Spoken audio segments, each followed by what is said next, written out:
Good morning, everybody. What's going on? Welcome back to Movie Mornings. I'm your host, Al Martino, and today is a very special episode where we are talking about the classic Jurassic Park, directed by Steven Spielberg himself. This is the third Spielberg film we're talking about on the channel. Very excited to get into all of this with my boys, but we'll introduce them in just a second here. But please, before we get started, like the video, subscribe to the channel, leave some feedback in the comment section, share this with your friends, and hit the bell for notifications. And we do have a new look here. If you noticed, Studio A, so to speak, has got a new look. And Jose Espinel is in Studio B, and David Tresh is in A studio. So that's how we're going to classify that. I'm kidding, but we got Mr. Jose Espinel and David Tresh. How's it going, my guys? How you doing? I am excellent. Thank you so much. We just enjoyed a great movie together, classic movie. All got a lot of new input on it. It was great to see Jose see it because obviously he hasn't seen it in a very long time. So it's great to see his reactions. And yeah, more than anything, I'm probably more excited than anyone just to hear what Jose has to say here. Jose, I agree with you, man. I think Jose has just been like, he's made these rewatches because honestly, man, like when we started with Jaws, hadn't seen that in years, and then now you like understand film so much more. Then we did like Close Encounters of the Third Kind, which you hadn't seen at all, which was so much fun. And then here's our third Spielberg discussion coming up here with Jurassic Park.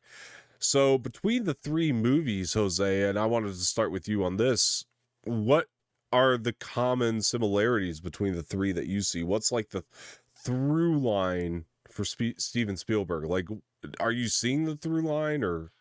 Honestly, in my opinion, it's the CGI that he uses within these three movies. Like, obviously, the technology isn't there, but the CGI that he uses at the time, obviously, the technology isn't there, isn't as advanced as now. But given the time that he released his three movies, the CGI that he was able to use at the time are very impressive, especially for someone like Steven Spielberg. I really enjoyed the CGI that he used within those three movies. Yeah, and like Dave, you were talking about this movie just being better upon this watch. Do you still like agree with that sentiment or? Oh yeah, 100%. And as I said it, I like to go to watching all these new films constantly and then kind of dig back to a classic like Jurassic Park because it just reminds me of the fact that, like, especially Spielberg more than anyone, movies used to incorporate so many different themes in them. I mean, in this movie, we got a little bit of horror, you get a lot of suspense. We almost get like that feel good family vibe that you get in a lot of the family movies, especially with Dr. Alan Grant and the kids' connection together. You just get so many feelings. You get the whimsical wonder and awe of them entering Jurassic Park as if it's a kid entering Disney World, and somehow Spielberg is just able to tie all those things together, and it doesn't feel like it should go together. The action, the horror, the thrill, the suspense, and he just hits every single one perfect.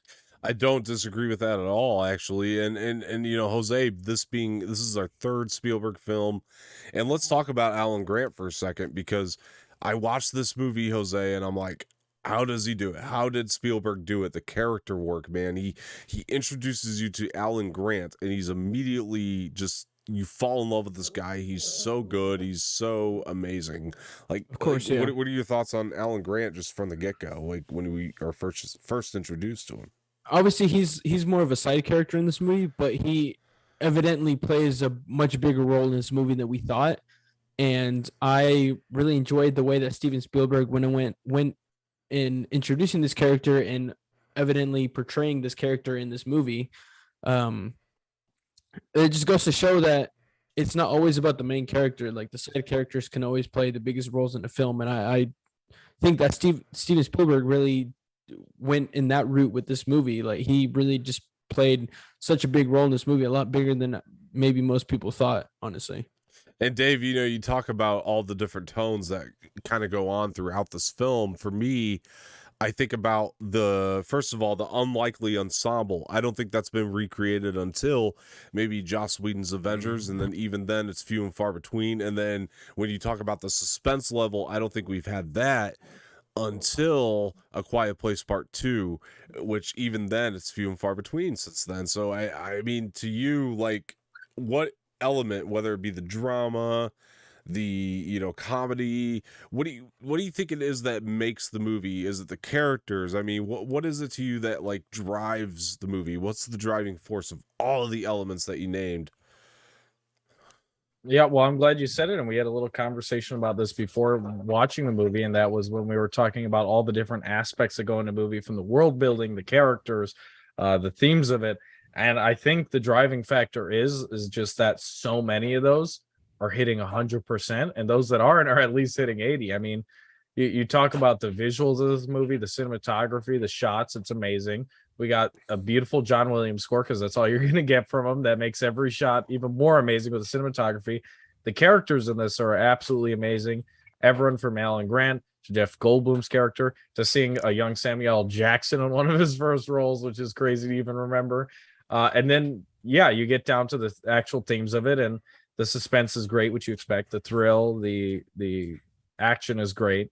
But then you get like the recapturing of like remembering that this is like a pretty horror movie. This is pretty horrific in many scenes. It's a lot more graphic than you remember. It's a lot funnier than you remember. Jeff Goldblum is amazing comedic humor, comedic relief in this movie. And I mean, he's I think by halfway through, maybe he was, out of commission with his leg, given that he tried to sacrifice himself to save the kids. And from there on out, you think his character probably doesn't have much because he's just laying around. But in those scenes, I mean, he is just the greatest comedic relief we've seen since the droids of Star Wars, in my opinion. So excellent job. I didn't remember him being so darn funny. And I mean, everything else, the way that it all separates, comes together, kind of reminds me of Stranger Things season 3, one of my favorites. And I know you dislike now. Sharks, aliens, now dinosaurs. The film is Jurassic Park. Came out in 1993. This was the year I was born, fellas. So this was a big deal for me. Apparently. No. Yeah, no. This was a big deal for me when I first saw it as a kid, because I loved it. I just fell in love. I even remember having like, now you'll see these things in Barnes and Noble. They have like the art of Jurassic Park, or the art of Star Wars. I had like the art of Jurassic Park when I was a kid. I'll never forget flipping through it all the time. And this was a huge deal for me. And I knew I was a fan of the film, but I really didn't know how big of a fan I was until I saw this at the drive-in. It was a double feature with Jaws at the drive-in movie theater during the pandemic, and just realizing how freaky that was while I'm in the middle of this dark woods around the drive-in. And because the T-Rex scene, which is terrifying, and we'll get to that here in a little bit, but I'm sitting there thinking, oh my God, a T-Rex is going to pop out of those trees and come take my vehicle away. That just gave me so much more appreciation. And once I think Jose can attest to this, because once you do grow up and you watch some of these classic, iconic movies, you start to really realize how great they actually are. Especially like you, Jose, being a film fan now, like you were always a film fan, but like now you've got this whole new appreciation for film, whether it be because you're studying it or just because you've grown up and have just learned to appreciate certain things about movies. I'm sure that this was a real treat for you watching this with this new set of eyes. But again, man, we go back to sharks, aliens, now dinosaurs. First question: is there anything Spielberg can't do? And which of the three movies do you think was best? Which do you think he executed best? So in terms of, I honestly don't think that there's anything he can't do. I mean, he's literally done sharks, aliens, and now dinosaurs. I mean, he can literally, when it comes to sci-fi, he can do anything. Yeah. Like I feel like that's his element. That's where he thrives the most. Obviously, no, it's West Side Story is not a down. Like I love that movie so much, but sci-fi is his domain. And when it comes to these three films, he really shows why he's the best. And in terms of these three movies, I think that this one probably would be my favorite. I would put it'd probably go Jurassic Park, then Jaws, and then Close Encounters, in my opinion. Only because not only the CGI of portraying what dinosaurs look like nowadays, like in that time, what dinosaurs would have looked like. I mean, we've had different portrayals of dinosaurs throughout the years, but at that time, to portray what dinosaurs look like in our eyes at the time was amazing. And just the whole CGI and cinematography of the movie as a whole was probably the most impressive out of the three. I just really enjoyed how he did it and the way that he decided to do this movie.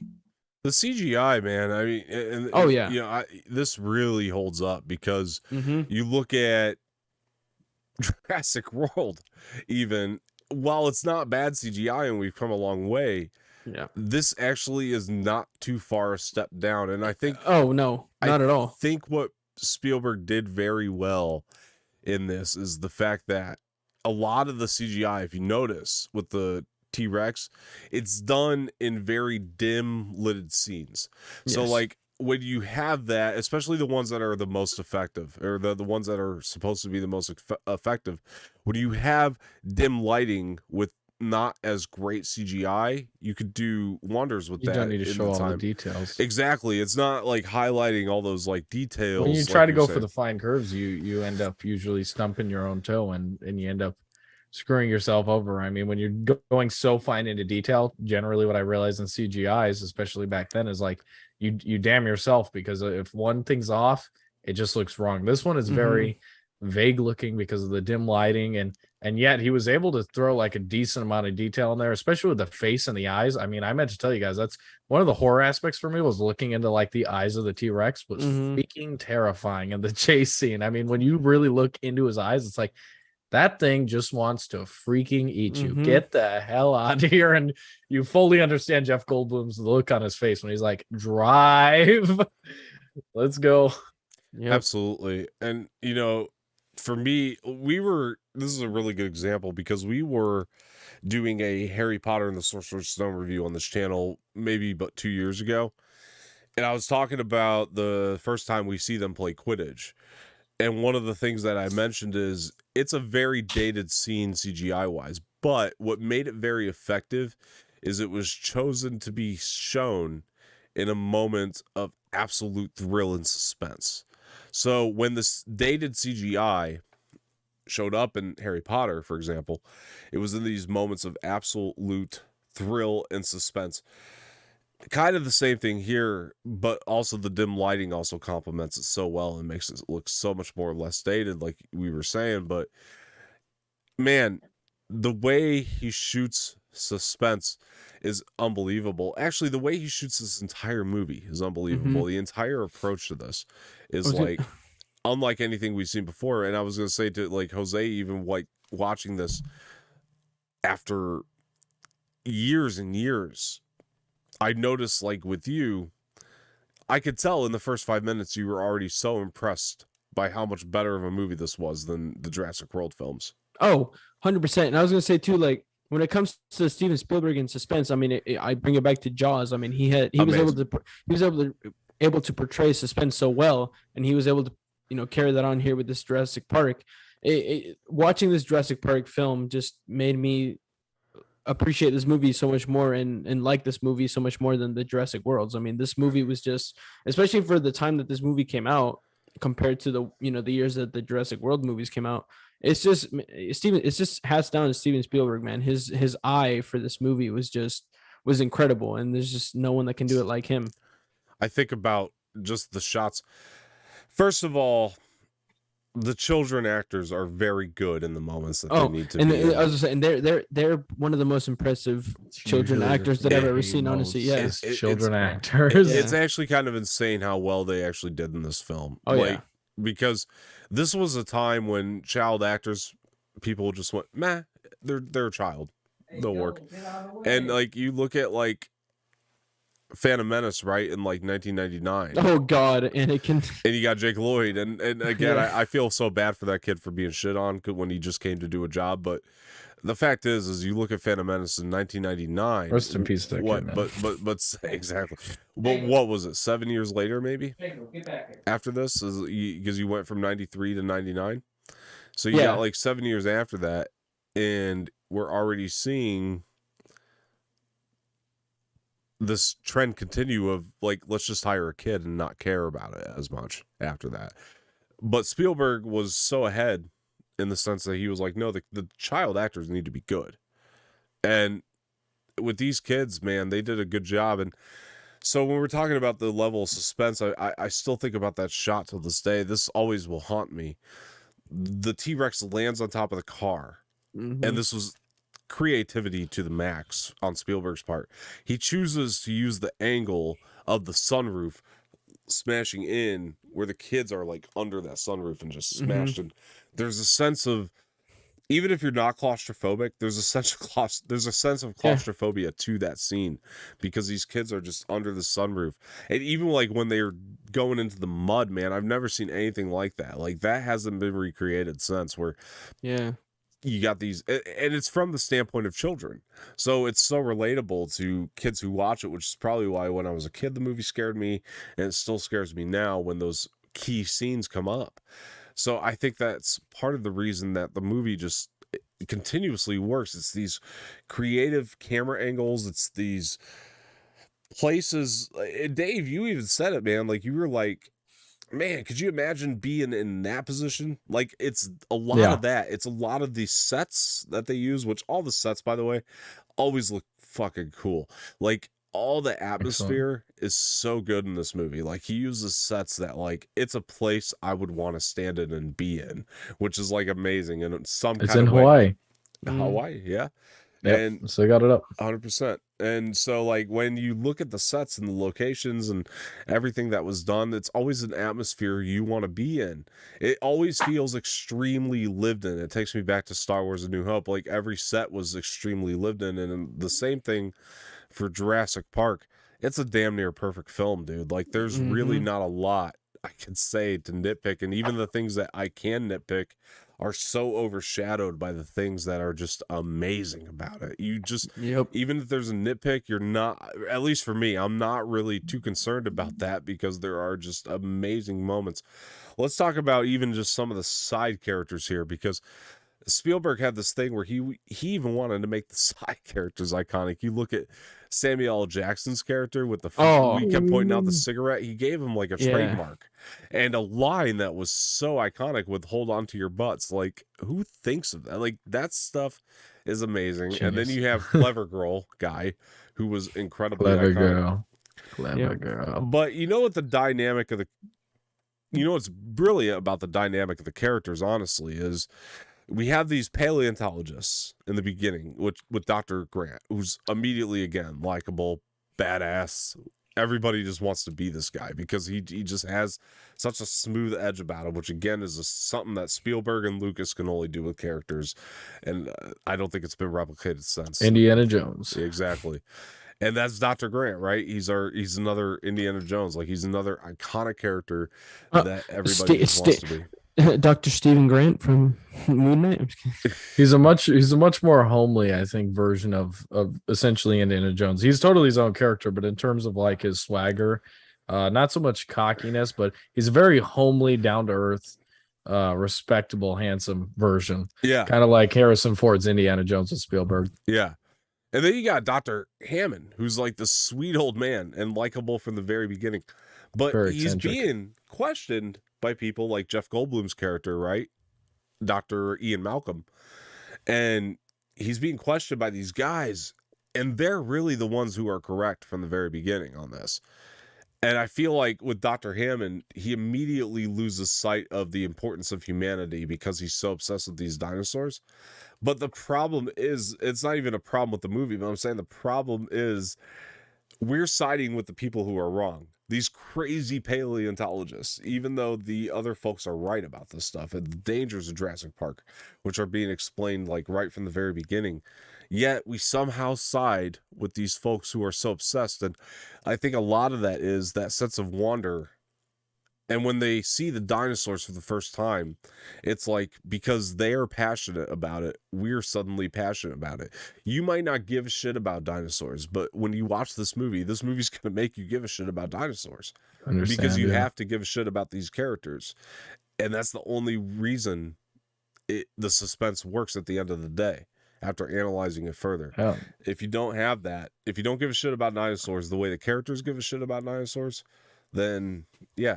I think it relates to the viewer too, because I mean, that is reality. Like humans' reality is that if there was a way to bring back dinosaurs, we don't want to listen to the people that are going to question it. We don't want to listen to the people that are right about it.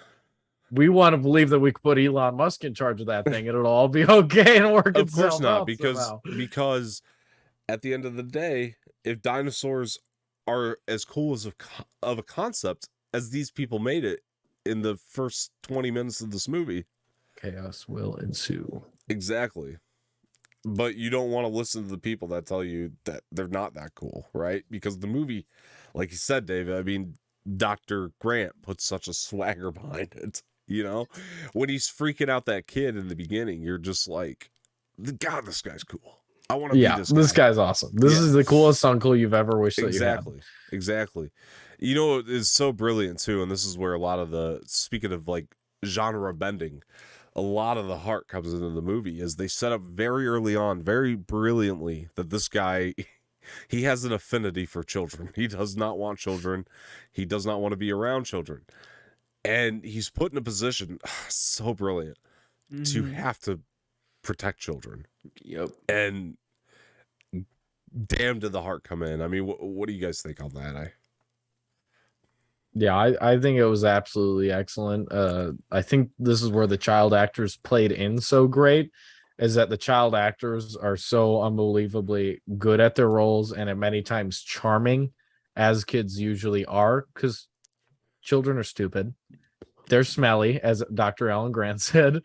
But in that is charming. I mean, the kid in his failures, you have the funny moments, you know, when he gets shocked by the 10,000 volt fence and he wakes up and says 3.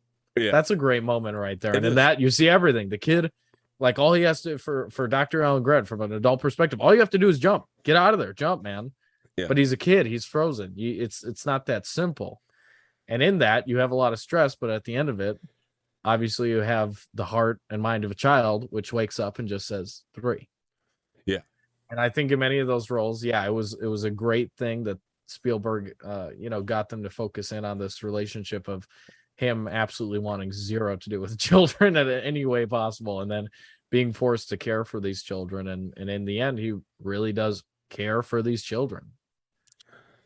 Yeah, man. And it does. It brings the heart right out of this movie. And speaking of heart, Jose, another aspect of this that I was really thinking about when I was watching this, we're looking at Dr. Hammond, who again has become so obsessed with dinosaurs. He has built this park, right? And he's lost sight of humanity. Did you, this entire time though, even though all those elements are true, there's this horrible, tragic side of him where he's lost the sight of humanity and he just wants his dinosaurs to exist in this park. Didn't you always kind of feel like it was done from good intentions? Yeah, because I feel like he saw dinosaurs as like he wanted humans and dinosaurs to like coexist. He wanted them to live in the same world, and he wanted other people to see the same thing. He felt like people were hating on him because they're like, oh no, they're dinosaurs, we can't live with them in the same world at the same time. But he really just wanted people to see that, like, yeah, humans and dinosaurs can live together, they can coexist, but ultimately they can't, because dinosaurs ultimately are carnivores and they'll eat anything that's meat, you know what I mean? But he didn't see it that way. That's a good point of Jose there, thinking ahead, because that's obviously what we see in the trailer of Dominion. Exactly. Is that we were not meant to live in a world full of dinosaurs. Exactly. That's a good point, Jose. Thanks for tying that up, man. That was good. I forgot about that. That's what I'm here for. I'm here all day. It's a good connection, honestly. Yeah. And I think about Spielberg's drawing on influences. What I'm thinking of Frankenstein right off the bat with Dr. Frankenstein. Of course. Yep. Wanting. He had good intentions, but just went to shit. Exactly. I think you see it because at first you can kind of maybe draw the conclusion that maybe he's just doing this because he's a crazy rich man who likes to impress people and whatnot. But I think you really get a sense of it when, I'm having trouble describing the side character. He's the guy that dies on the toilet, essentially. Newman, the insurance adjuster. Right. No. The you're talking guy, about the adjuster. The guy who's on behalf of the investors. To the guy who's a viable right investment or not, or if it's too risky. Yeah, like he's ultimately right. Well, the second he saw how great it was, though, he just wanted to make money, so he forgot about liability in that moment. And that's the scene I'm referring to, is where. Yeah, initially though, yeah, but in the scene where he starts to forget about the liability, Hammond just thinks about money and screw about losing money, just think about making money. Yeah, it has a message he of talks greed about a little bit. yeah, greed, and Oh yeah, this immediately Hammond movie just has snaps that. to Yeah. this is not just for the rich. This will be we understand that we have something great here, and this is going to be for every person to come enjoy. This isn't for anyone that can afford $10,000. This is for every man and woman on this earth should be able to come over here and see a dinosaur. Yeah. Mhm. Yeah. And that's where I think you see Hammond's goodness in him. That he really does probably have pure intentions or really does want to make a connection. It's not about greed for him. He carries such a kind-heartedness with him throughout this entire movie, and that really helps the sense that you're kind of sniffing out of him, and the fact that he does have grandchildren, right? And the fact that he wants his grandchildren to have a good time at this park. Like, there's that aspect to it. That's a good intentioned man with a kind heart. Then we talk about now Newman from Seinfeld. Let's go. There's a lot of times I see movies and I'm like, oh my God, that guy was such a cartoon. Why was he in here? Spielberg shows that you can have these like cartoonish type villains and make it work. Man. You can make it work because, oh my God. Yeah, this guy, he maybe has, what is it, like 20 minutes of screen time throughout this whole movie. Yeah, tops. It's so sparing the way that he uses this guy, and he's so funny and delivers, and he's the guy that everything bad happens to him. His entire plan goes to shit. Most of his plan goes to shit, we should say, because he did cause some damage. He has blood on his hands, without a doubt. But he's not thinking. He's really not thinking throughout this movie. But he is so funny, and it's one of few times you can see a death scene and think it's triumphant. Because you watch his death and it's like, that guy got what he got his due. Yeah. And I mean, that scene specifically was great with, I think it's called a Dilphosaurus. It's a Dilphosaurus, I believe it's called. And that's the one that spits in his face. And that scene where he's trying to throw out a stick like it's a dog, like Jose was saying, like, bro, this guy thinks it's a dog. He's trying to throw the stick.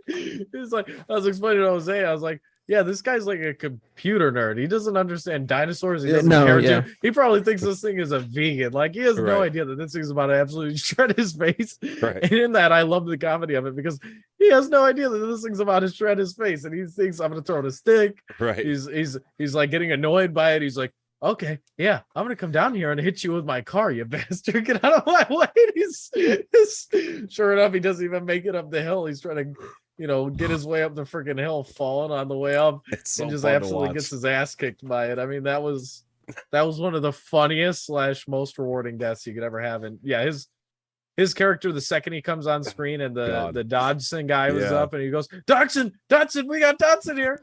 No one cares. You're just like, this guy's an idiot. He played 100% from the start. Yeah. I mean, that's one of those things where I think those cartoon character roles can play. I just think you really have to have like the best writing, directing, and character acting behind that. And that actor just absolutely killed that part. Absolutely. I mean, I don't know if you could get anyone else to play that. It's true. He was like cast perfectly, and Spielberg did that throughout the film. And Jose, we're talking about another one of the unsung heroes in this film, Laura Dern. Oh yeah, who was just fantastic throughout this 100%, movie. Yeah, and I mean, I'll preface it again. When I was growing up, I never heard the name Laura Dern. Like, I didn't know the name Laura Dern like I knew the name Harrison Ford or Clint Eastwood or Robert De Niro. That's not a household name you heard. Or Meryl Streep, to use a female comparison to be more direct. Like, you just don't hear the name Laura Dern. Jennifer Aniston, like those kind of actresses. It really wasn't until recent years that I started hearing the name Laura Dern. Even though I knew she was in this movie, it wasn't really until the Star Wars movies that you really knew like who she was. Yeah, around that timeline, she did Holdo, and then she did Marriage Story, and won the Oscar for Marriage Story, rightfully so. She's great in the movie. I'm just baffled because of how fantastic she was in this. Oh yeah, and upon reappraisal, I'm like, Dave, you mentioned she has one of the most pivotal scenes with Dr. Hammond that really starts to peel back the layers, and without her delivery and the exchange between the two, you just don't have that. Like, it's when Hammond's eating the ice cream. Yeah. But you don't have that peeling back of the layers without Laura Dern being in the movie, at least the way it was executed. And it's just so interesting. And when she's the one that really breaks it down for the audience and crowd to really get through the message and understand. Yeah. And break down Hammond's psychology of like, you are wrong. Yeah. It's so true. And then, Jose, like, she's trying to get that dinosaur to take a massive shit. But she plays that shit so dramatically, like honestly, she has like actual tears in her eyes. She's super passionate about dinosaurs, and you could see that she's very upset for this dinosaur. It's like her and the dinosaurs almost had this like symbiotic relationship in a way, because she's so attached in a way. So to me, just all that stuff was like mind blowing, and you just gotta wonder, like, man, like, why wasn't she in like, until recently, more iconic shit? You know what I mean? Yeah, for sure. There's very few actresses, at least of this day, that could pull off the things she did. Now we've luckily got a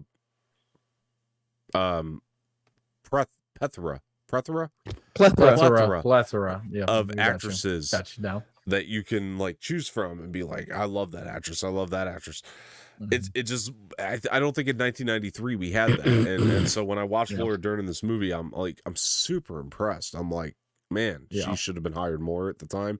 And Spielberg, I think, just he gets bragging rights, man, for a lot of these discoveries that he really made. I don't even think Sam Neill was like a guy until this movie. You know what I mean? Like, he wasn't like a hireable actor until this movie, and then now you have him in great performances. I go to Taika Waititi's Hunt for the Wilder People. If you guys haven't seen that film, it's so iconic. With Hunt for the Wilder People, he's amazing in that movie, and like Event Horizon, which has become kind of a cult classic, which is just amazing. So Sam Neill is Dr. Alan Grant. I think that was a real Spielberg discovery of a casting. Samuel L. Jackson, I think that this is the first time we saw Samuel L. Jackson being Samuel L. Jackson. But on that note, there's one in particular we got to talk about, which is Jeff Goldblum. Oof. Spielberg gets bragging rights. Now, there's two things about Jeff Goldblum. Number one, this is probably the first film. It's probably the first film where Jeff Goldblum is playing Jeff Goldblum, but also this is prime Goldblum. So he's given a performance in this. Like, he's really given a performance. Like, now you see him in like Thor Ragnarok, for example, right? They just roll the cameras and say, Jeff, you're on a different planet. Now go. This is like, he had actual lines to read, and like they were like, yeah, he's delivering, man. Like, there was a couple different things. Like, you do get a little bit of that personal take in this character of Ian Malcolm, but for the most part, it is a performance. We don't see a lot of that Jeff Goldblum anymore, but he does bring a lot of the comic relief in this movie. I think Jose, you were kind of picking up on that too. Like, a lot of that comic relief he was bringing to this film, for sure. Yeah. And for me, like, well, let's, Jose, like, what are your highlight scenes from this? Like, what are some things that like really stood out to you upon this rewatch that just made you, what made this movie go over the top for you? Because now you're saying this is your favorite Spielberg of the three we've watched anyway. So what was it? What was the pinpoint moment for you? Definitely the scene with the T-Rex on the car. That definitely, I mean, that's just one of the most iconic scenes from the movie. The scenes with the Velociraptors, I mean, those scenes are incredible. The scene in the Jurassic Park car with that nerdy dude and the Velociraptor, that scene was funny as hell. That really just made the movie. The scenes with Laura Dern and Grant, those scenes were all, very memorable. The kids too. I mean, the kids really just made the movie. Like, these kid actors really just made the movie. I've never seen kid actors really give a performance as great as these. The young lady's face of terror is excellent when she's scared. I mean, she is. I think that was what got me, was like, she was so legitimately terrified. I was how did she do that? You feel the same feelings that she is in that moment. Like she's really just delivering it so well that you can feel what she's feeling in the moment, you know. And that those are the scenes that really just made the movie, honestly. Yeah. See, this is a movie too that I just remember, like I said at the beginning of this, I loved this film as a kid, right? Like I knew I loved this movie as a kid. I grew up on it. And funny enough, I think I watched The Lost World, the sequel to this, a little bit more because I just owned that on VHS. I didn't own this one on VHS. I owned The Lost World on VHS, but I would always watch this one with my cousin, and I still loved it just as much or whatever. But Lost World got more watches out of me, and then as years went by, I always popped on Lost World. I always loved Vince Vaughn in The Lost World. I always thought he was a lot of fun to watch on screen. But for me, what was so interesting is I'll never forget, and this is when I was like first really becoming like a film enthusiast, right? Like it was around that time, and I'll never forget, like it was Django Unchained had just become it just come out on Blu-ray. My dog is named after Django. And that's amazing. That's Yeah. sick. The name is Django. Yep, Django. Oh, Nice. I love it. I love it. That's sick. May I? Django Unchained was just coming out on Blu-ray, and I'd never seen it. So at that time, I wasn't Quentin Tarantino, man. I wasn't at the theater as much back then. So I was like, okay, when a movie came out that I hadn't caught, I just bought it. And I feel like it had the hype of like, oh, that's Django, huh? Oh, Hey, it's Django. Django. This is Hey, Django. Say Hey, hello, Django. Django. Hey, Django. He's very cute. Oh, he's so cute. And he's a badass, just like the real Django. I'm sure, Hey, I'm sure he Django. is. Sure he is. And You can go back down, just mop. And so I always, like, anytime there was like a movie though that came out around that time and it got that like hype like Django did, it was I just picked it up at the store, like a Blu-ray. Like that was just the guy I was. I was Gotta really have starting it. to exactly. I was really becoming a film enthusiast. Like that was right around the time. And I'll never forget, I go to my local Walmart, of all places, because they used to sell a lot more movies. And now you just don't find that anymore. But Nothing, yeah. I go to my local Walmart, and Django's on Blu-ray, of course. That's where I would always get the new releases that I had missed. Didn't have streaming services or VOD like you do now. The other thing that was next to it, and I had a 3D TV at the time, was Jurassic Park 3D in Blu-ray. So I'm like, well, I hadn't seen Jurassic Park in years, the original anyway. Hadn't seen it in years because, like I said, Lost World was my shit, you know, when I was younger. Now, not so much. I rewatch it. I'm like, whoa. But at the time, it was like Lost World was my shit. Hadn't seen the original Jurassic Park in years. So I'll never forget having a double feature of Lost World not Lost World. I'm sorry, Jurassic Park 3D and Django Unchained. One of the greatest nights of my life. I'll also never forget hearing noises. This is a really funny story that just happened to happen on that night. Oh God, this sounds scary already. I heard noises I'm not sleeping. upstairs, right? Like I'm watching Django and I keep pausing it. Right? Like I'm hearing noises. Hearing noises, right? Exactly. So I'm hearing noises. I'll never forget. I'm in my basement watching this shit, right? So like His parents are having sex. I'm just kidding. I call my boy. It's wrong. Shit. They weren't even around, man. They weren't even around that day. Anyway, so which is what made it even scary. Nobody else is in this house. No way. Oh shit. Oh, So- yeah, that's a scary one. Exactly. I'm home alone. I call my boy James. I'm like, James, there's a noise upstairs. And he's like, yeah. I said, Yeah. I was like, I'm the only one home. And then James is like, oh shit. I was like, dude, you gotta come by. And I have this like square, tiny, like a basement window. Yeah. James I know is what you're talking about. James is a big Cellar guy. window almost. James is a big guy. I'm like, you gotta come with your baseball bat. And you gotta come around the side. He's like, you don't have a side door. I was like, I understand that. You gotta come with the baseball bat. Leave it by my basement window. And he's like, so you just want to grab it through the basement window? I was like, I'm grabbing the bat and you, because we're investigating this shit together. He's like, I'm not going up alone, motherfucker. I You ain't coming with me? exactly. He's like, I ain't getting through that basement window. I was like, you're getting through the window. So, because I'm freaking the fuck out. This is my best boy in the world. So I had to get him over here. So he goes passes the baseball bat through the window, and it was like fucking Winnie the Pooh getting stuck in the honey tree because I had to pull James's poor ass through the window, and he's stuck, and it was a whole thing.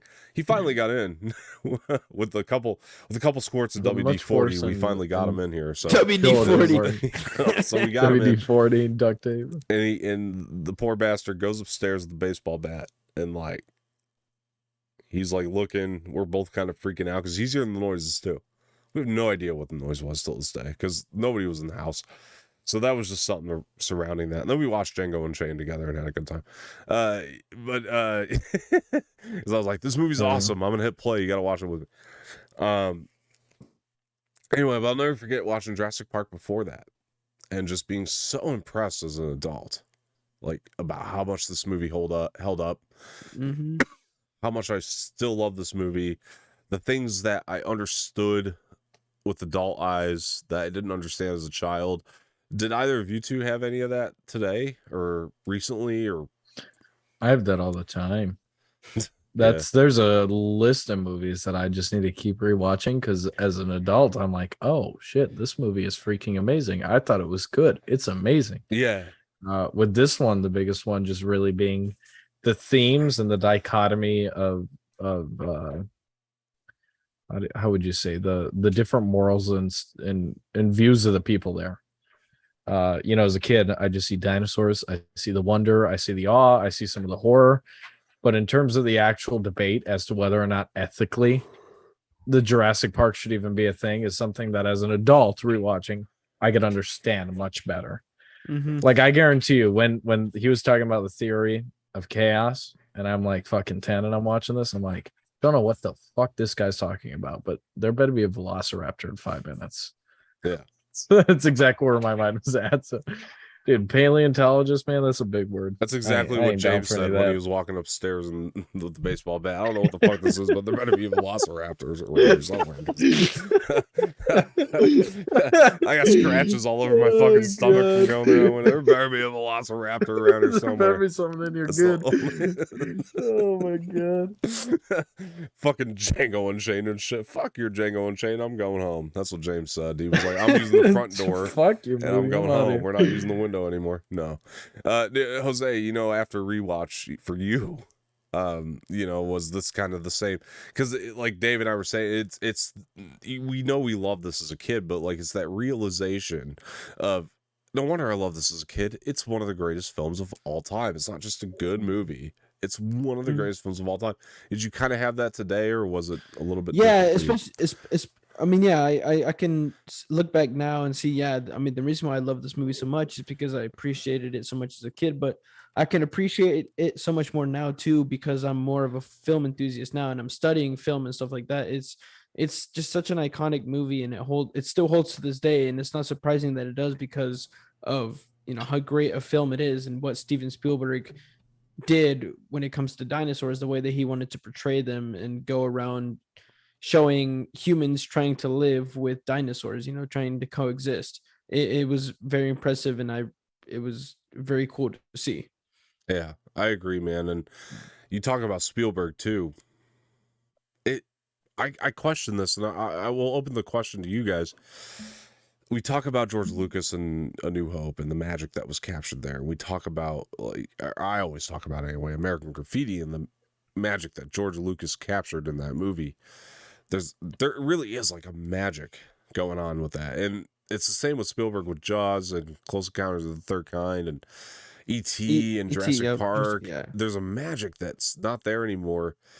What do you guys think it is? What did he do differently that we're just not getting right now? What was it?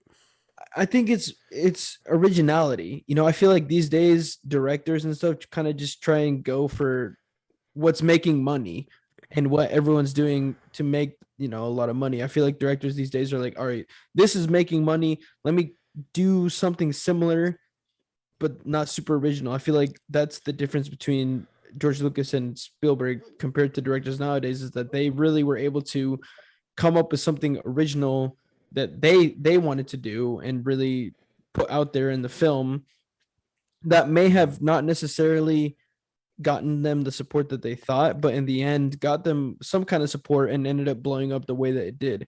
Their mindset is just different to directors these days, that they were just so much more clever and imaginative compared to directors these days, that they were able to come up with such original stuff. Well, it's interesting you say that, because I'll never forget watching the Empire of Dreams documentary. It's on Disney Plus. I highly recommend it. It's really making I've seen it, yeah. documentary, I've seen it, yeah. but it talks a lot about just the time period, and I'll never forget the mention of the economy was terrible. So the studios at the time, I mean, they were corporate entities for sure, but they were really just looking for young, hungry filmmakers that would work on the cheap, and that's how we got Francis Ford Coppola, George Lucas, Steven Spielberg. I mean, like none of the big corporations wanted to fund George Lucas and his idea.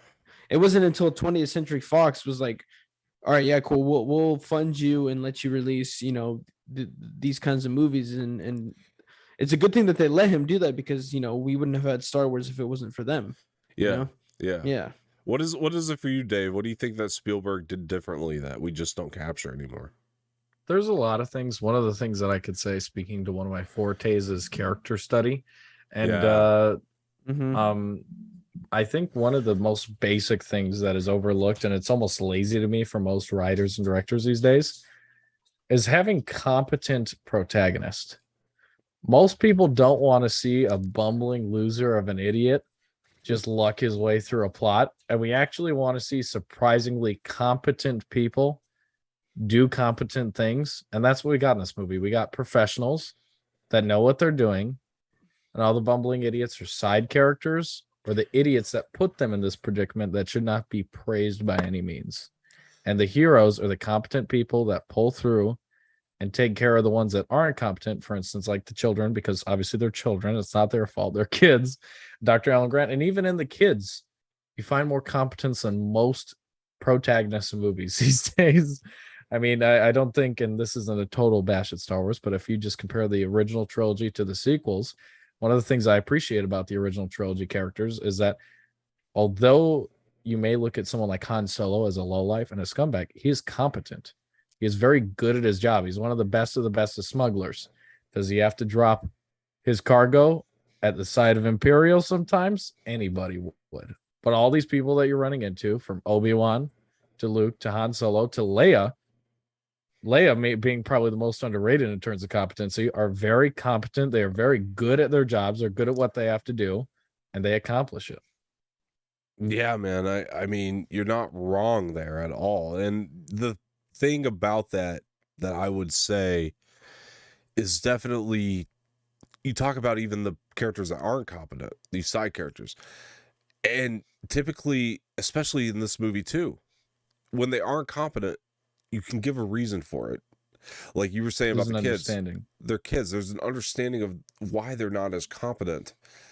And you're definitely right. We were talking about Newman, computer nerd. So he spent his whole life in front of computers. So he's not as competent. Money hungry, greedy. Exactly. So there's insight to his downfalls and his incompetency in this. And even with Hammond, you see that he is very well overlooked and forgotten the point of humanity in this. Yeah. And that is his downfall. That is his incompetency. Yeah. And he has created this situation unbeknownst to him, not necessarily, at his fault, but not at his will. Yeah, 100%. And downfall is another word that I would point out here, is we actually do get to see the downfall of characters. And we get to see the weaknesses along with the strengths. And you're right. That is, by definition, a character study, which just doesn't exist anymore. I wouldn't say doesn't exist anymore, but it doesn't exist. It's much harder to find. It's very hard to find anymore. It's a lot more rare. Whereas in these older movies, I mean, you could tell that they gave great focus and thought, I think. And that's something that I just hope that we start focusing on again. Because in the movies today that do focus on it, they're freaking excellent. And those are the standouts. Yeah. Yeah. Well, the good news is the economy's bad again. Because so maybe we can get some young, hungry filmmakers that are just willing to work on the cheap, that just want to make original ideas. Maybe that'll be the case. Who the hell knows? The bad news is economy's bad again. So that's what we're looking at here. Not going to get into that, but the other part of it though is even when we do find these character studies today, it's very extremely rare that, like you were talking about in the beginning, they can mix all these different genres into one thing the same way that a lot of these classics really, really did. So it's just so interesting to me when I watch something like this that it's like, why can't this be replicated? But on the same hand, there's sort of a happiness that comes over me when I think about this hasn't been replicated since, because it does show that something like this does take skill, and that Spielberg, Francis Ford Coppola, George Lucas era of filmmaking, that was the golden age, and that's just not going to come back, and that's something that we need to cherish. And it really does make me happy in the sense as well that it makes me keep filmmakers on their toes, in terms of an audience member going to see a movie, paying to see a movie. I'm looking at that and I'm like, I want to keep these guys on their toes. So if I'm going to come back here and review a movie, I'm going to tell you if it sucked or what the flaws were. Nothing's sacred like this was anymore. And it's unfortunate, but on the same hand, again, I just cherish it, because anytime we get to watch this movie or Jaws or American Graffiti or Star Wars, it becomes an event, right? Like it becomes this special day. I'm going to have this special day where I'm watching this. And that's part of life, I think. I think it's just part of life as a film fan, because we can watch movies all day long, right? But there's only once in a while that we're just this excited to watch something. And if we didn't have that, I think things would get pretty boring. Like if every movie replicated the charm and the magic that Jurassic Park had, that Close Encounters of the Third Kind had, that Star Wars had, that Jaws had, that American Graffiti had, that Godfather had, if every movie did that, we get bored pretty quick. And I think that really is part of what makes us enthusiasts of the craft, is because we love to go in there, we love to critique the elements, we love to look at that and be like, yeah, it wasn't quite, they don't quite capture that golden age of filmmaking. But on the same hand, it's getting there. There's potential, or there's not potential, just depending on the movie we're seeing, and when I'm watching Jurassic Park, it's a reminder of how good we had it. Especially it's like coming out the year I was born, it was like, man, we'll never have it this good again. And I appreciate that, because then when we do get movies like that today that even get close, I love them so much more to just think back of like, man, this is like a golden age era movie. I mean, I just had that recently when I watched The Northman, and I was like, this movie is like an old school movie. This is a legendary movie for me. This actually hits so many different aspects, and it's not going to catch comedy, obviously, because it's a Viking movie, but it catches horror, suspense, action like no other. The acting is on point. The character studies are great. It's a very original story for anyone watching, by the way, because I know there's a lot of critics out there saying that The Northman is just Hamlet. Newsflash: story of The Northman came out before Hamlet, believe it or not, by about 400 years. So Hamlet copies The Northman, by the way. Just throwing that out. Hey, bro, fuck William Shakespeare. Most people don't know that, and I heard about 30 people leaving the theaters going, isn't that just Hamlet? And I'm like, you realize that this story actually predates Hamlet by like 400 years? So just a little tidbit for you guys. But I think you hit it on the nose earlier, Dom, too, off screen when we were talking about all these movies like Avatar that, again, may not be the greatest in terms of like the character study and everything, but has amazing world building and the best CGI. And we talked about it with kind of the Daily Wire movies where I was telling you, like, Shut In has a very focused theme to it. It is very focused into horror and very focused on the theme of a mother willing to do anything to save her children. I think a lot of movies these days are kind of playing it safe and making really solid movies off that basis, and very few ones are trying to really gamble and do things like The Northman did. These movies that really try to hit all the points because they understand that they probably can't capture the magic of Spielberg. You can't hit it. You're not going to hit all the points, and if you do, you're probably going to epically fail.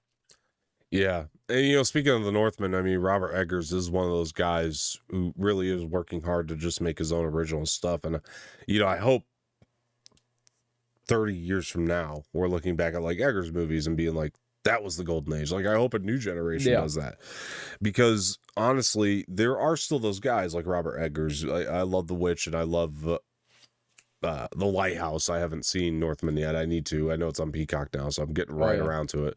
But you're right, dude. Like we might not be able to see like the wood from the tree, right? Because like there's this thing of maybe we are in a golden age. We're just not seeing it yet because the time hasn't passed the way that we've had time away from Jurassic Park, the way we've had time away from Jaws and Star Wars and all that. Like maybe there is that. And I can admit we definitely have some of a golden age. Like I think when we look at the acting today, I think the actor that did Alan Grant's part, I think he's a great actor. Phenomenal. I think he's great. But then again, I think there is like a new level of actor that just keeps evolving. And I'm seeing it now with what I go through phases. That doesn't mean I don't like the old ones. Like I still love Brad Pitt, but every once in a while there's an actor that just keeps doing back-to-back nonstop great work, and I can't avoid watching them. If they're in something, I have to see it. It was Jake Gyllenhaal not long ago, and right now it's actually been taken over by Adam Driver. I think if you go watch all of Adam Driver's parts, the diversity of his roles and how into the roles he is and how good he is, I think that these movies of the 80s, 90s, early 2000s don't even stand a chance at matching up to his acting ability in many regards. I don't disagree with that. I think you're 100% right there, because it's a strange thing when you look at how I'm not saying he's the greatest ever, by the way. He's a very specific kind of actor. He could take on diverse roles and do a great job, but I think there's more of them now. Wanted to clarify that before I get beaten up by no it's just a strange thing when you look at how like the style of acting has evolved throughout time. Like you go back to like the 50s and 60s, and everybody was talking like, put her there, toots, like that's a different style of acting than you got in the 70s and 80s, because the 70s and 80s, I'm sure people growing up in the 60s were like, whoa, those are like incredible performances. Like I'm sure when folks saw Sam Neill in this movie, they were like, he's incredible. Like I've never seen a performance on that level. Or when they saw Harrison Ford, who was amazing in Star Wars as Han Solo, they're like, man, that guy's a star. But the difference I think now is that we've just moved out of the movie star phase. Like there are actors that everybody likes, but there's not actors that draw a crowd anymore. Tom Cruise and Dwayne Johnson, that's about it.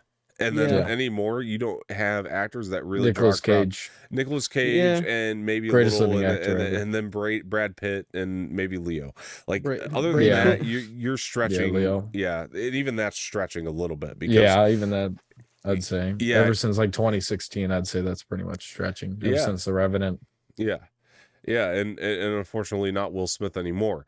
So you don't really have these actors that drew really a crowd, all right. He drew a crowd, for sure. But you don't have actors anymore that really do it the way that these stars used to. Like when Harrison Ford was coming out and something, people were like, I gotta see that, I think the same kind of for Sam Neill at the time, at least, because they were like, I love that guy in Jurassic Park. Or the studios would say like, Sam Neill was star power in Jurassic Park. We got to put him in everything. And that kind of happened there for a while, but you just don't have it anymore. And there's not the star power that'll draw a crowd.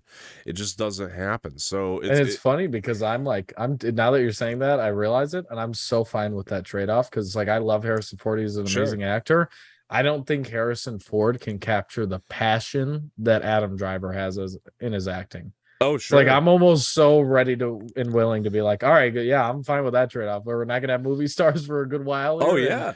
Meanwhile, we're gonna get like the most passionate performances that we've ever seen, and actors throwing themselves into it. Well, exactly. It's going to start to challenge the next movie star, right? Whoever is going to be up and coming to be that box office draw, and I think Adam Driver is a good candidate for that. He's really coming up. Jose Espinal, maybe. Yeah, Adam Driver's been killing it, man. I think it's driving these performers to push more and more. Get it? To try to be the draw. Adam Driver. Fun question. Do you think Keanu Reeves is getting there? Yeah. Yeah, because I feel like he's had it since Matrix, and now with his comeback as John Wick, I feel like, I mean, I think you probably see it in the Bill and Ted's numbers, which, I mean, that's the thing, is it's not going to do as good as John Wick or anything, but look at how decent it did compared to what it probably should have And done. Bill and Ted was. I think a lot of that is Keanu Reeves is just like becoming an excellent movie star, man. And Bill and Ted Face the Music was an absolute gem, but then you have Keanu come out in Matrix, and not a lot of people like it. The latest one. And so they came out for it. That's the funny part. They did come out for it, but like not a lot of people like it, so that could further hurt his career. I think the guy's incredible, and I'll watch it. I think he does personally, but I'm saying like for other people, that could be a big turnoff. So like, I think the further away we get from it, like the more it's pushing these new performers with potential to try to be that level of like, we want to be the movie star. Like you even look at like Dwayne "The Rock" Johnson's career, right? Like look at Dwayne Johnson, right? Like you look at Dwayne, and he's really he's pushed himself further and further every time I see him, because he constantly tries to be a better actor. Like I'm not saying he's the biggest thespian of all time or the best actor of all time, but I appreciate him in Jungle Cruise.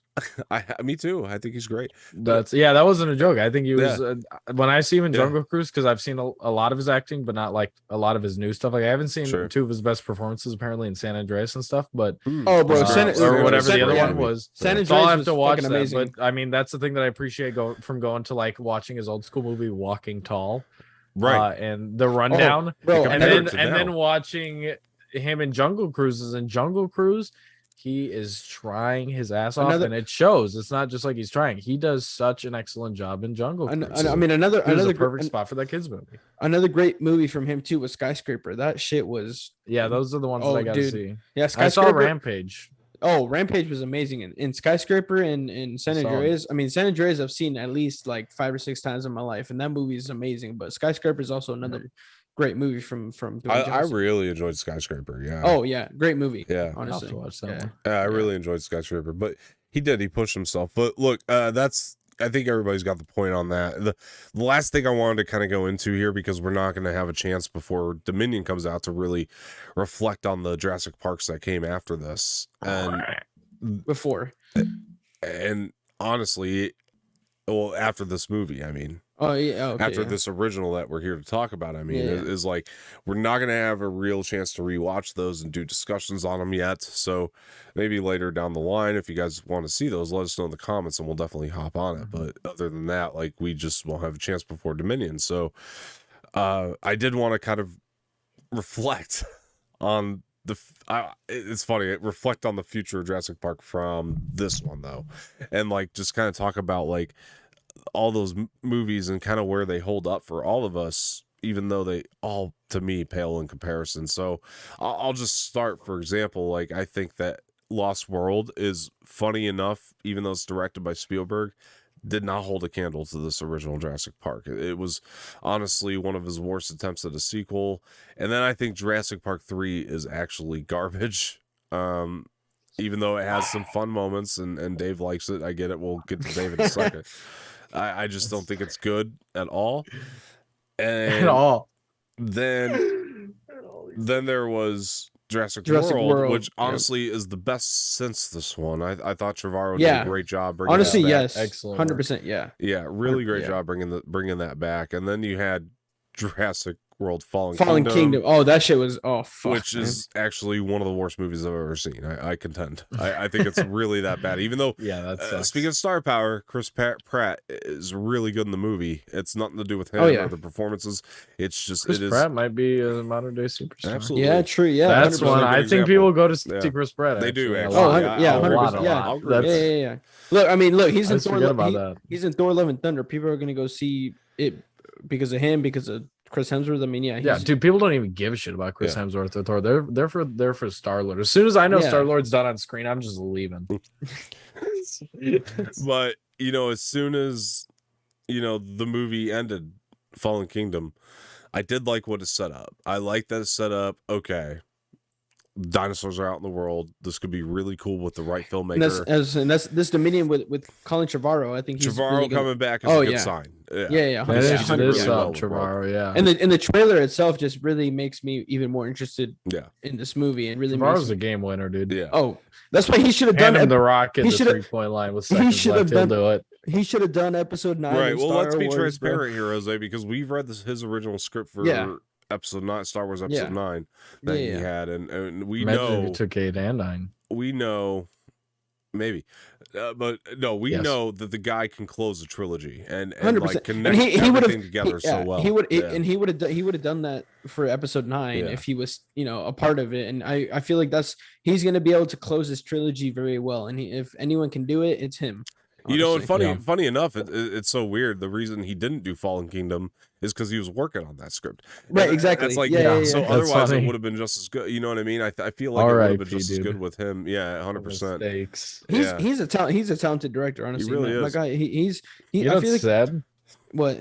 Oh, so I was just gonna say, when you think about it, just think of all the money wasted that both of those films ended up sucking so bad when they could have had him making them. Like, I know. that's not only did like neither one benefit, but just think of the money behind it. All the He money would've that made- went into he would've- still suck. He would have made both of those companies so much fucking money if he was involved with both of those films, man. He's just such a fucking amazing director, man. I really look up to that man. He's talented. Yeah. Dave, I guess just to get your opinion though, like what was your experience with all the following subsequent Jurassic Park films after the first? Yeah, of course. Jurassic Park 2 is fun. I mean, obviously, yeah, Jurassic Park is a legendary movie. None of them hold up to it other than Jurassic World. And even with Jurassic World, what I think they did properly, everything they owe to Jurassic Park. I mean, everything that they did character-wise, plot-wise, it's all owed to Jurassic Park, especially when you look at things like the comparison to Hammond is the Indian fellow who owns the company. I'm slipping out his name. Very eccentric guy, right? Worried about the people having a good time, wants everyone to be able to come there. I mean, it's pretty much a carbon copy of Hammond, a very good and like good remake of him. Like, I'm glad they didn't just push an old snowman. Yeah. What do you call it? Santa Claus looking motherfucker up there, another white old dude, and not like they got a really good actor in there. He's awesome. I thought the little scenes with him just made the difference in the world, especially like him, like, piloting the helicopter and nearly screwing it up left and right, and then that ends up being his demise. I thought that was actually pretty awesome. He was a great side character. All the side characters in there were killer. But yeah, the Jurassic Park 2, decent. Obviously nowhere near the original, but it's all right. It's an enjoyable movie. Good movie, but it's not like amazing. It's just good. Yeah, nowhere near it. It's a good movie. If you had different pretext to Jurassic Park being the first one, if like it wasn't as spectacular, people would probably enjoy it a lot more. Yeah. Jurassic Park 3, I love. I love it because it is such a fucking stupid movie that I love it so fucking much. The fact that movie is not like the most enjoyable meme of all time, I don't understand you people. Dr. Alan Grant is in that one, which is baffling. Yes, Sam which is Neill awesome. Came back for that That's one the best too. part. Yeah. All anyone here has to know is that a dinosaur, there's the little like incubation chambers where they hold like the fetuses and stuff, and they go in there and there's like the embryo raptors and stuff, and there's literally a raptor in this movie Jurassic Park 3 that was so genius that it went on the other side of the tank from a person and stood extremely still until they blinked and then jumped at the person and started attacking them. Yeah.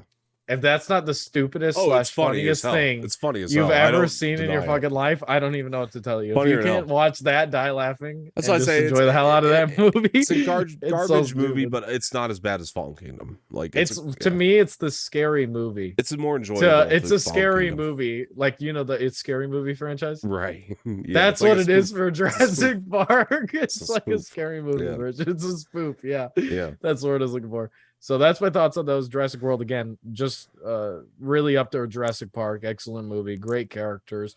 I think in the ways, they carbon copy it. I use the word carbon though because they really perfectly copy it over. And For sure. you get a much more rugged and interesting character in Chris Pratt, I will say. Mhm.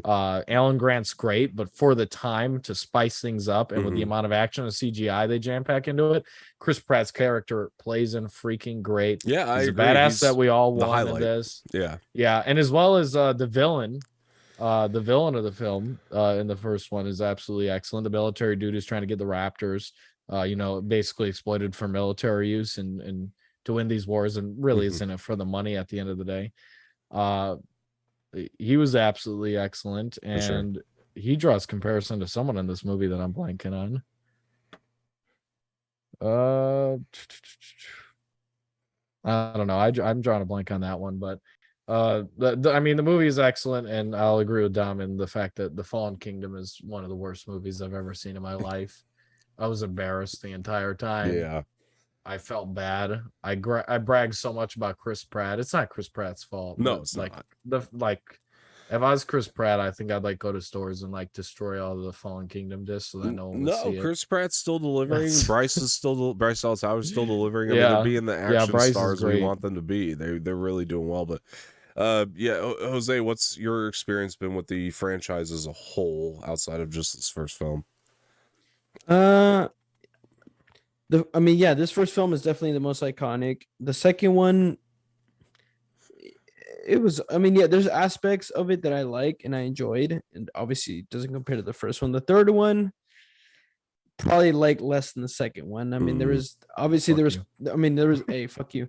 Look, there was parts, again, like the second one, there was parts that I liked, but just not as much as the second one. Mm-hmm. I'd have to agree with Dom. Like Jurassic World is probably the best Jurassic Park film since the original. Mm-hmm. I really did enjoy, Chris Pratt's role in the first film. I really did think he did Definitely deliver 100%. I love that he really quick. Sorry, I'll let you continue. Just a quick comment on Chris Pratt. I love that he's not playing Star-Lord. He's a different character altogether. I was just and that really shows that Chris Pratt can really play.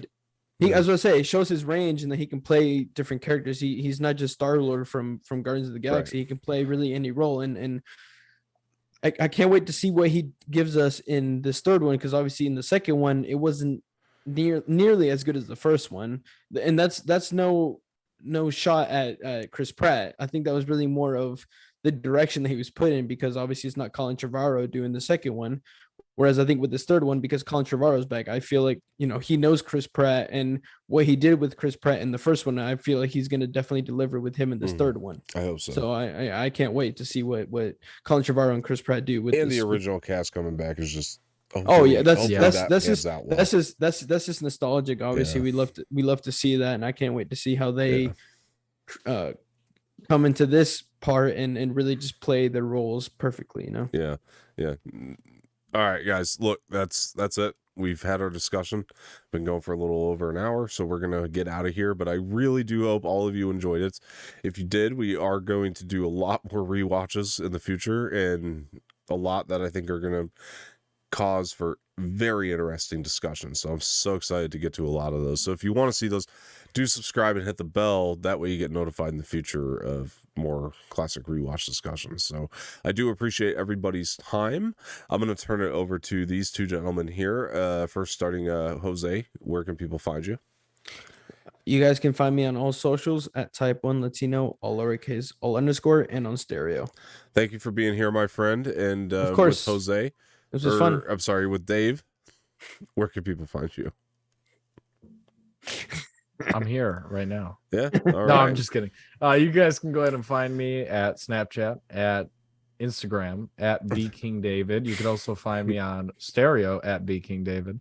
Tomorrow you will likely see me and Jose on stereo. I think we'll be going on tomorrow, which will end up being today, probably by the time that this airs. If Dom's a legend, I don't know about that. But Sunday, Sunday you'll find me and Jose on stereo.